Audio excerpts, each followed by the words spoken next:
Najprej jaz mislim, da je pametno, da pač razčistimo tiste najbolj pogoste očitke. Tiste res tam najbolj pogoste. Med komentarji neštetokrat. Milan Kučan, Zoran Janković, Gregor Golobič, zdaj jih naštevam samo tiste najbolj izrazite. Skratka, ti vsi ljudje so za vami. Po komentarjih sodeč. Jaz pa sem tak človek, da direkt vprašam, je katerikoli od teh pogosto naštetih v ozadju? Nikogar ni pri meni. To je tisto najlepše pri vsemu skupaj, da seveda brez kakršnekoli sence, dvoma povem. Ne, ko sem se odločil, da grem v politiko, sem se odločil zato, ker sem sam svoj človek.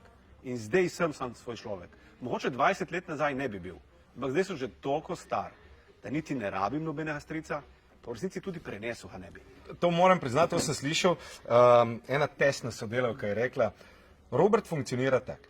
Najprej je trmast, najprej želi se postaviti, pol pa premisli, pa 3-4 dni kasneje reče, si to pa zna biti, to pa zna biti. 100% Tukaj, in jaz ne pričakujem, sej vedno ostane neka senca dvoma, to je popolnoma normalno. In jaz ne pričakujem, da bo nekdo rekel, ja, res je, ne vem, Milan je za mano, ne, seveda ne bo nihče rekel, tudi če bi bil, ampak mimika pove ogromno, ne, tega nisem želel naprej povedati, in pa samozavest človeka, jaz temu rečem energija človeka, ki reče, gledajte, če se kdaj izkaže, recimo, kaj če se izkaže, da je od zadaj, ne kdorkoli. Bom še bolj neposeden.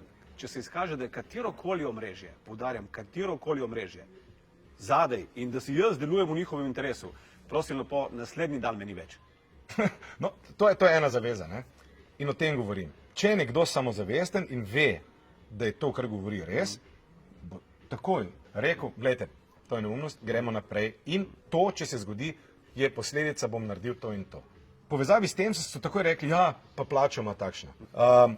Jaz si želim nekoga, ki je imel dobro plačo, če si jo je zaslužil, seveda. Jaz ne govorim o plačah, ko si ti prevzel neko veliko zadevo, so te postavili tja politika recimo in si ti vlekel veliko plačo. S tisto plačo lahko imamo težave. Pa če tista oseba dela dobro, mogoče tudi ne. Načeloma pa jaz z dobrim plačilom nimam težav, če si ga je človek zaslužil. Kvečjemu meni to samo da vedeti, da je nekdo bil sposoben, da je nekaj naredil in tako naprej. Kako se recimo vi obremenjujete s tem, ko vam reče, o, ta je imel pa takšno in takšno plačo. Pa veste verjetno, da je bilo jih tudi dosti zvišal, ampak ok.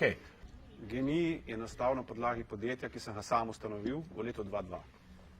Na začetku smo bili 4 in prvi dan smo pleskali v stanovanju, kjer smo začeli. Bili smo dobesedno garažno podjetje. Danes ima GEN-I 3 milijarde prihodkov in 600 zaposlenih. In vmes je sicer postal državnik, ker je država dokapitalizirala in odkupovala deleže. Danes naredi GEN-I 90% prihodkov v tujini in v resnici 100% dobička v tujini. Ampak imel sem pa še, takrat, ko smo bili uspešni, ko smo bili zares uspešni, bistveno boljši od ostalih podjetij v državi, takrat sem pa imel nagrado, ki je znesla recimo med 100 tisoč neto pa 120 tisoč neto na leto. In ta nagrada je tista, ki jih moti. Zakaj jih moti nagrada? Zato, ker ne prenesejo tega, da bi bili ljudje plačani in nagrajeni po učinku. Pri nas je bilo pa vedno po učinku. In ne samo moja. Od teh 600 smo bili vsi deležni teh učinkov, ko smo bili dobri. In to je tisto, še ta, ki se mi rekel meni, zakaj sem jaz ponosen, sem tudi povedal naprej, jaz sem ponosen na svojo plačo in na svojo nagrado. Ker vem, da nisem nikomor vzel.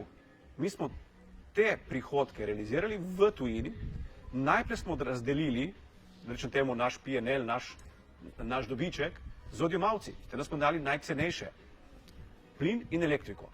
Potem smo razdelili med zaposlene. In šele od tega, kar je ostalo, ko je vsak dobil svoje, smo imeli osnovo, na katero smo izračunavali našo nagrado. Kar pomeni, poskrbi najprej za uporabnike, poskrbi za svoje zaposlene in potem, če ti kaj ostane, potem lahko dobiš nagrado. Jaz si lahko samo želim, da bi tak sistem delovanja imeli povsod v gospodarstvu in tudi v javnem sektorju, tam, kjer se da. In recimo primer, ki ga poslušam v zadnjem času, kako bomo transformirali zdravstvo, da bomo skrajšali čakalne vrste, in pa se pogovarjaš z mladimi zdravniki, vsi ti povejo, ja, moramo biti plačani po učinku. In to je to. Ravno plačilo po učinku, mislim, da je eden od teh kriterijev, kako lahko celo družbo, javni in privatni sektor, spravimo v bistvu v boljšo kondicijo. Če smo prej govorili o ozadju, meni osebno spet, ne da bi se komu dobrikal, ampak meni je to signal, nekdo, ki je dobro zaslužil v življenju, ki nima neke finančne potrebe, bo težko verjetno sprejel neke strice iz ozadja, ki bi ga vodili, zato ker je navajen biti neodvisen. Zato sem pa prej rekel, da ne bi prenesel stricev. Mogoče, ker jih imaš 35, pa še nisi ničesar dosegel, pa predvsem se nisi sebi dokazal, da v resnici zmoreš premikati meje mogočega, mogoče. Ne vem, zdaj v teh letih, pa zagotovo ne. Ampak se mi zdi tudi ta izhodišče od prej, glede plač pa tega. Ravno to, da mislimo, da so ljudje fovš, se je pokazalo v tem primeru, da ni res. Hodim po Sloveniji zadnji mesec in seveda se pogovarjam z ljudmi. Niti eden v celem mesecu mi ni rekel, da je moja plača nezaslužena. In po mojem so totalno podcenili ljudi, v smislu, da ljudje ne razumejo, kdo si plačo zasluži in ker je tudi moja plača 15 let že javna. Moja plača niso je odkrili v smislu, nekaj je skrival. Vsako leto je bila objavljena, celo na naslovnici Financami vsako leto, kot najbolje plačan menedžer v energetiki in nikomur se ni zdelo sporno. In danes ljudje ne bodo dovolili, da jih zavedajo z eno tako banalnostjo, da bi pozabili na vse njihove grehe, ki pa grejo pa v nebo. Ravno to meni osebno je bizarno, po eni strani izpostaviti plačo nekega posameznika, ki je pač bil v podjetju, ki ga je torej sam postavil na noge, po drugi strani pa recimo prav oni dajo neprimerno več denarja v kampanjo, kot kdorkoli drug. Mislim, jaz ko pogledam periferija predvsem, pa jaz povem naravnost, tako kot je SDS-ovi plakati. Dobro, ogromno je SDS-ovih plakatov, pa imamo Aleksandra Pivec je še vmes, pa potem pač v naših koncih zdaj gledam, kaj jaz v glavnem vidim. Ampak to razmerje čutiš, v katero stran se konkretno nagiba. A ne, mislim, tukaj je potem meni skregano z logiko, zakaj pa potem ne bi nekoga bilo sram, da pa on lahko toliko in toliko več investira v to kampanjo. Se bojim, da se bojo tudi tukaj zakalkulirali. Jaz, ko vidim plakate SDS-a, ki očitno govorijo laži, tudi me samo spomnijo, da je cajt, da se tej poslovijo. In verjamem, da je ta refleks s temi plakati, ki tako očitno govorijo stvari, ki niso res, pri ljudeh bo enak. Ker pomeni, vidijo plakati in jim zbudi, kaj? Veselje, doživljenja? Ne. Čas je, da grejo. In kako to kompenzirati? In zakaj se mi ne gremo iste plakatne vojne? Zato, ker ne verjamem v plakate, verjamem dve stvari. Prvič, verjamem v iskrenost dialoga, zato smo na soočenih, kjer je to omogočeno. In jaz vem, da ljudje ocenjujejo to, kako jim govorim. V smislu, kar govori dejansko misli. In drugo je, da greš med njih in da se prepričajo, da to, kar vidijo na televiziji, ni neka umetna slika, ampak da si v živo enako iskren, enako sproščen, enako imaš veselje do življenja in si res iskreno želiš, da bi živel v odprti, svobodni družbi. In ko to dvoje sestaviš, jim noben plakat ne koristi nič. Ker tisto je samo fasada in za fasada je žal gnilo. Jaz vem, marsikdo potem reče, pa zdaj ste se spravili na eno opcijo. Ne, jaz ogromno krat rečem, tudi v družbi ali pa tak, pa se določene stvari, s katerimi se celo pri njih strinjam. Mislim, jaz najdem kako stvar, seveda tudi pri SDS-u, ker rečem, to pa je v redu.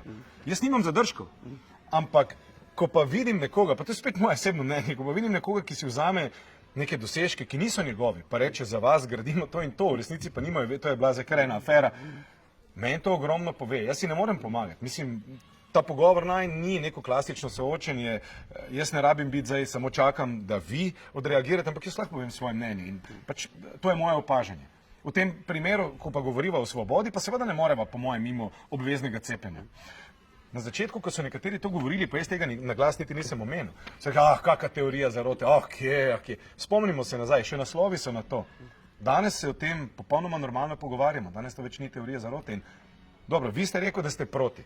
Koliko lahko vi garantirate, da dejansko ne bo obveznega cepljenja, če ostanemo seveda v teh okvirih, kot je bilo do zdaj? Torej, ne govoriva o bolezni, ki bo nevarna za 10, 15, 20% ljudi. Govoriva o tem, kar je zdaj. Bom zelo ekspliciten, ker sem bil že slabo razumljen. Ja. Obstaja obvezno cepljenje proti covidu in o tem se bova pogovarjala. Točno to. Ne bova zahajala v ne cepljenje. v druge. Točno to. Okay, ker nekateri so pol... Ja. Moja izkušnja. Vsak izhaja iz svoje izkušnje, pa iz podatkov, ki jih spremlja. 3 stvari, ki sem jih ugotovil skozi zadnji 2 leti. Prvič, da je cepljenje proti covidu smo ga marsikdo, tudi sam, jaz sem ga res nestrpno pričakoval, ker sem računal, da mi bo dalo svobodo in da bom lahko izkazal, povem, sem iskren, in da bom s tem tudi izkazal solidarnost do družbe. Jaz sem lepo doma, bil v karanteni, sem čakal, da bo nastopil trenutek, ko bo stroka nas odrešila vsega tega. Jaz sem bil prepričan, da ko se cepim, s tem zavarujem druge. Da zavarujem sebe, ok, in sem v tistem trenutku še to verjel, pri tistem sebi, pri delti sem verjel, da sem glede na to, da sem 55 let star, spravi, da sem starejši, da mi to zaščiti in jaz to verjamem. To je moja pravica. Ja. Spravi, prostovoljna pravica. Ja. Okay? Tem sem ugotovil, da in sem s ponosom hodil naokoli in bil prepričan, da ščitimo Da je ostale. to, ker so tako trdili. Da, verjetno, ne? na koncu sem ugotovil, da mogoče pa sem jaz celo neke vrste tisti, ki ogrožam rizične skupine, ker še vedno, sicer v manjšem procentu, lahko okužim naprej. To je bil prvi točka, ker sem se začel spraševati, na kateri točki pa mogoče nam nekdo ne govori resnice. Pa sem se cepil 2-krat. Potem je pa prišlo do enega zanimivega fenomena, ko je sev mutiral. In pojavil se je omikron. Jaz to pravim, to je naravno cepivo ali pa nekaj, kar nam je poslana narava, ker je šla po poti evolucije in nekaj, kar moramo zagrabiti sebi v korist. Ker pri omikronu se je pokazalo, da cepivo pri širjenju okužbe dejansko ne deluje.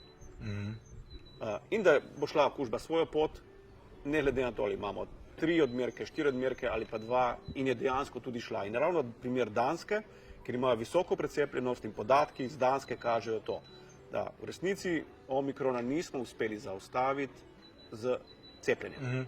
Širitve govorim. Ne govorimo o zaščiti rizičnih skupin. To je druga zgodba. Pa spet moramo verjetno čakati na neke normalne podatke. Ne? Da, ampak zdaj pridemo pa do 2 drugih točk, ki sta pa bili sporni. In prvo, da izkazalo se je kar naenkrat, da niso vsa cepiva enako varna za vse. In tudi o tem smo molčali. Ja. In pri nas so tudi na tem Ampak to je bila spet teorija zarote, če jih kdo omenil, ne? Da se razume. In to lahko je stroka. zagovoriti, meni je lahko Ja. govoriti za nazaj, podatki so danes jasni, niso vsa cepiva, ki so bila na voljo takrat, bila enako tvegana za vse skupine. In pokazalo se je, da določene skupine so bile bolj tvegane pri uporabi določenih cepiv kot druge. Kar pomeni, to mora biti zagotovo lekcija za naprej. Ker vprašanje je bilo, kaj naprej. Spravi, jaz sem za prostovoljno cepljenje in o tem ni debate. Hkrati sem tudi za to, da to obdobje, ki ga zdaj imamo in omikron, poskušamo izkoristiti, ker itak bomo vsi se prekužili z njim, izkoristiti, da si naravno imunost povečamo. Hkrati pa moramo testirati, za kakršenkoli nov sev pride, moramo testirati tveganja bolj temeljito za različne, poudarjam, za različne starostne strukture, ker se je že pokazalo, da niso enaka. In primer otrok je tipičen primer, kjer se pokaže, da je tveganje pri tem poznanem sevu v primerjavi z koristjo, ki jo da, nesorazmerno. In že to pove, da če bomo kdaj, kadarkoli razmišljali, da se cepljenje, ne da je obvezno, da se ga začne priporočati, potem moramo biti zelo selektivni, v smislu, ugotovimo, za katere starostne skupine je tveganje napram koristim v korist pacienta in tam gremo z aktivnimi kampanjami priporočanja cepiva. Moramo pa vedeti, da marsikdo se je cepil v preteklosti zato, ker je želel biti svoboden. To se mi zdi zgrešen razlog. In ravno to, in ravno to, da uporabljamo svobodo, pa sem bil tudi jaz nekoč takega mnenja, priznam, in sem ga obrnil iz osebne izkušnje, da uporabljamo svobodo kot prisilni mehanizem za to, da cepimo z nepreizkušenimi ali pa premalo preizkušenimi, potem se mora pa res stroka izreči, zelo jasno, in stroka postaviti kriterije, ne politika in še manj kakšni lobiji. Vse to je problem. Mislim, tam imamo NIJZ, ki javno pove, da, naprimer, en izmed mnogih primerov, ki jih imamo v glavi, da, ne vem, ni stroka določila, kako dolgo velja prebolevnost.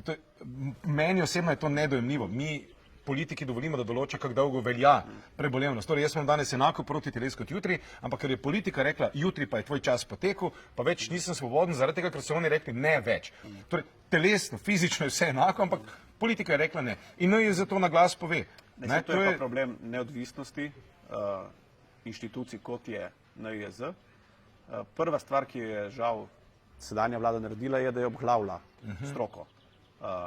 Zakaj? Zato, da ji ni bilo treba upoštevati dosledno tega, kar je stroka.